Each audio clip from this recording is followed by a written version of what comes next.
Madem o kadar zor neden dönmüyorsun? Senin gibi insanlar yurt dışında yaşayamaz. Bu yorumları yurt dışında yaşamanın zorluklarından bahseden herkes gibi ben de çok fazla alıyorum. Selam herkese, kanalıma hoş geldiniz. Ben İpek. Bugün aslında uzun zamandan beri benden beklediğiniz, istediğiniz, benim de hayatın akışı içinde birkaç maddeyi yenilediğim, güncellediğim yurt dışında yaşamanın zorluklarını konuşacağız. Söylediğim gibi daha önce de çekmiştim ben bu videoyu ama yıllar içerisinde bazı şeyler oluyor ve o zorluklara başka zorluklar da eklenebiliyor. Bugün size böyle işte klasik dil sorunudur, ne bileyim doktora gidersiniz sorun yaşarsınız ya da yaşadığınız yerin mutfağına alışmak zaman alır gibi klasik problemlerden bahsetmek yerine daha derin konulardan bahsedeceğim. Filtresiz tüm gerçekleriyle yurt dışında yaşamanın benim için zorlukları neler bunları konuşacağız. Bu hem yurt dışında yaşayan insanların birçoğunun bence katılacağı hem gitmeyi düşünen insanlara da bir tür bir kılavuz olacak bir video. Neden böyle diyorum? Çünkü kendinize bir teknolojik alet, bir beyaz eşya aldığınızda bile mutlaka bir kullanım kılavuzu veriyorlar ve bu kılavuzda nasıl kullanacağınızı anlatırken eğer bir sorun oluşursa sorun giderme, olası problemler gibi kısımlar da oluyor. İşte bu videoda yurt dışında yaşamak için tam olarak kılavuzun o sayfası diyebilirim. Tabii ki çok güzel şeyler yaşayacaksınız. Belki de zaten yaşıyorsunuz. Çok güzel fırsatlar önünüze çıkacak.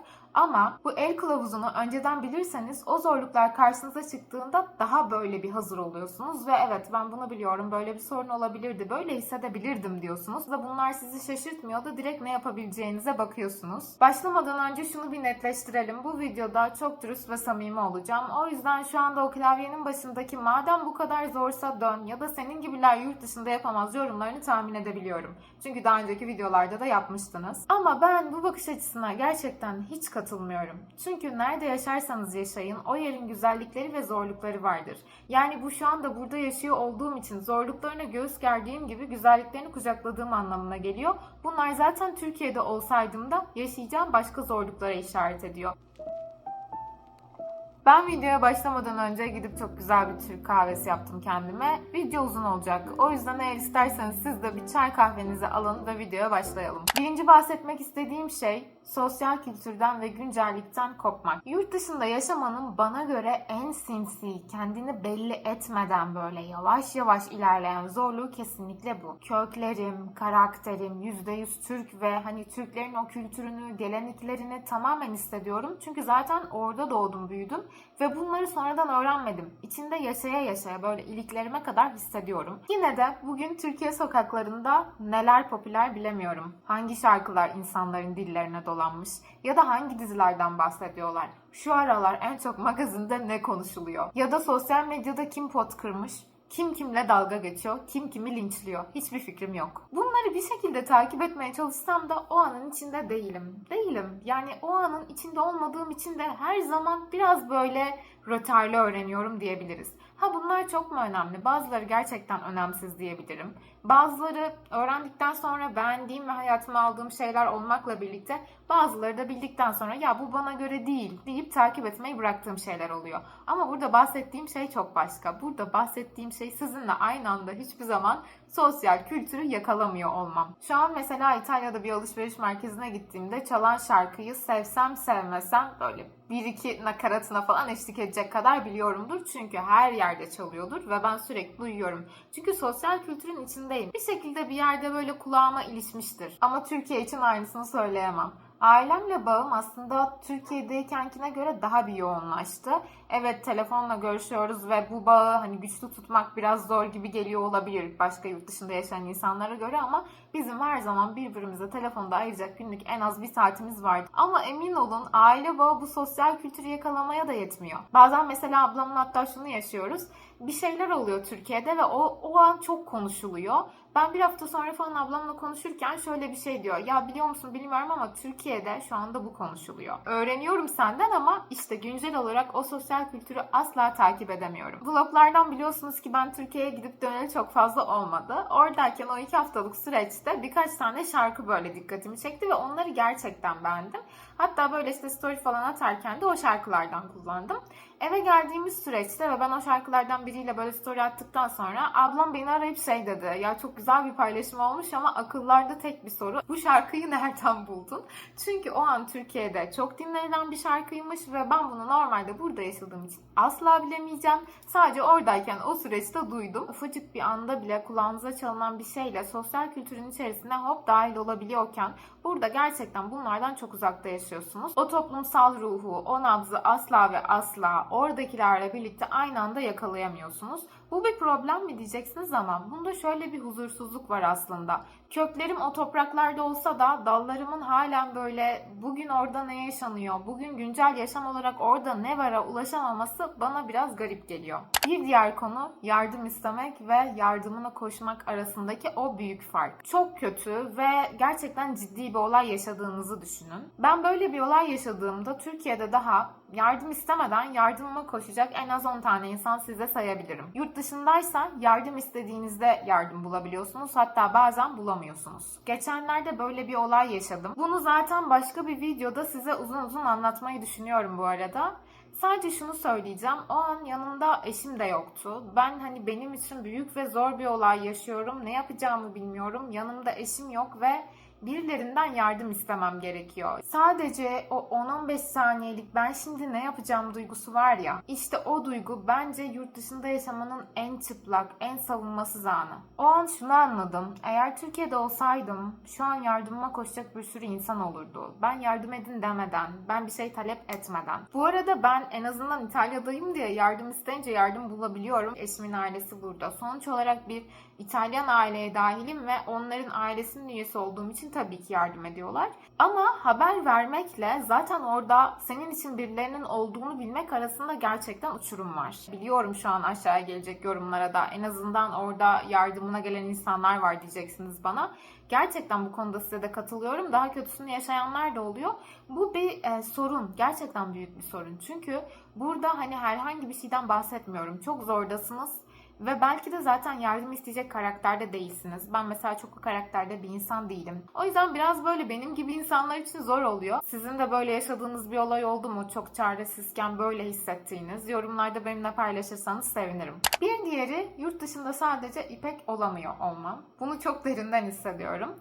Ben Türk olduğum için, Türk olduğumu bilenler için daha doğrusu Türkleri temsil ediyorum. O yüzden benim yaptığım şeyler, işte hareketlerim, aldığım görgü, bilgi, kültür Türklere mal ediliyor. Çünkü Türk olarak belki de sadece ve sadece beni tanıyor hayatı boyunca ve karşıdaki insana sürekli ben İpek'im ama desen de o sürekli sen bir Türksün ve senin üzerinden Türkleri değerlendiriyorum gibi bir şeye girişebiliyor. O yüzden bence yurt dışında yaşayan Türklerin ya da herhangi bir yabancıyla bir yerde karşılaşan Türklerin üzerinde böyle bir ağırlık var. Bence ülkemizi temsil etmek bir yandan gerçekten güzel bir şey. Eğer kendinizi yeterince yetiştirdiyseniz. Ama bir yandan da bazen sadece o olmak istiyorsunuz. Çünkü şöyle şeyler de oluyor işte.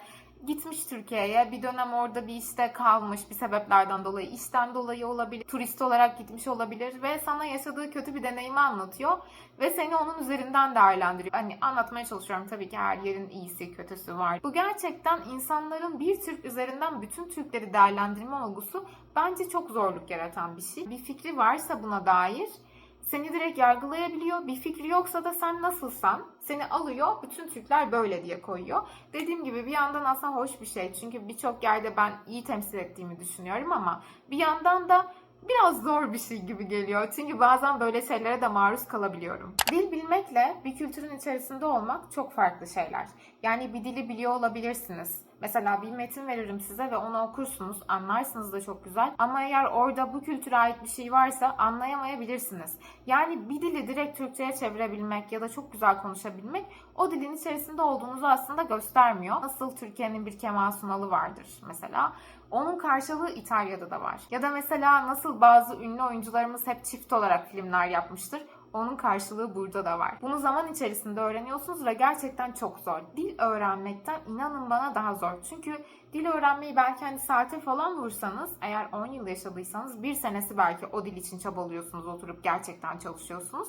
Ama o kültürü öğrenmek ve onların güldükleri şeylere gülmek, işte onların bir edebi eserlerinden alıntı yapıp sohbetlerine dahil ettiklerindeki anladıkları şeyin aynısını sizin anlayabilmeniz, bunlar gerçekten zaman alıyor. Hatta bazı şeyler var ki, mesela ben şu anda burada artık oy kullanabiliyorum ve geçenlerde ikinci oyumu kullandım. Birinci oyla ikinci oy arasında benim için çok fark vardı. Birinci oyu kullandığımda nerelerden bilgi alacağımı bilmiyordum. Çünkü sonuçta her bilgi veren kişiye ya da her izlediğiniz kanala güvenemeyebiliyorsunuz. Hani düzgün haberler nerede ya da hangi yorumcular size hitap ediyor. Yani insanın bir görüşünün olması ve kendi özgür iradesiyle bir yerlerden bilgi alabilmesi de zaman alıyor. Aslında bu anlattığım şeyle aynı. Çünkü ben zaten söyleneni anlıyor olabilirim. Ama fikir seçmek, fikir ayrılıklarına gitmek çok başka bir şey.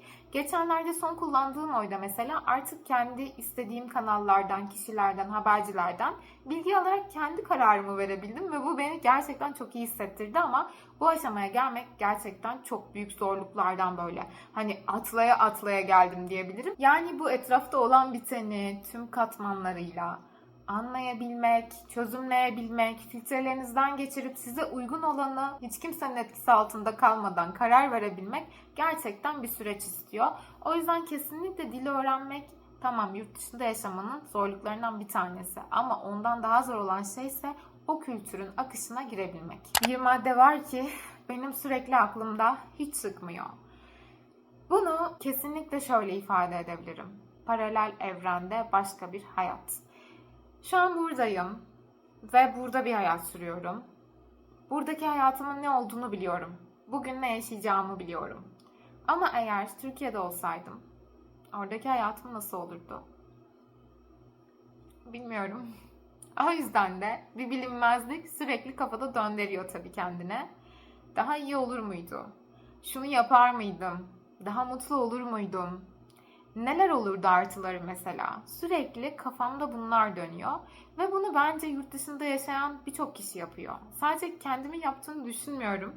Ne zaman yurt dışında yaşayan arkadaşlarımla konuşsam da bu noktaya geliyoruz.